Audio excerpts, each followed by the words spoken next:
It has been 11 months since a tornado cut its way through North St. Louis. 11 months of community meetings, federal forms, paperwork, and promises. And in much of the hardest hit area, the damage still looks an awful lot like it did 11 months ago. Larry Gray has been feeding his neighbors from the back of a building the tornado tore through. He got $3,000 from FEMA. He applied for more help a month ago. Says he hasn't heard back. He's even been told some of that money may be gone. I can't find a way to dress the truth up, you know what I'm saying, to make it sound fancy so as not to hurt anyone's feelings. So I just have to tell the truth. There's been no effort. Senator, I want to tell you about a man named Larry Gray. He says he's about 6'3" on a good day when his back isn't hurting. He runs a community feeding operation out of the side of a tornado-ravaged home in the north side of St. Louis.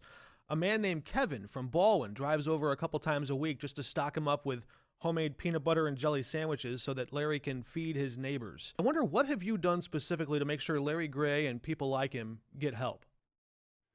Well, that's a great question. So I was the first guy from the delegation on the ground the day after the tornado, spoke with President Trump and Susie Wiles that weekend to make sure St. Louis got the help it needed. The disaster declarations then followed in short order.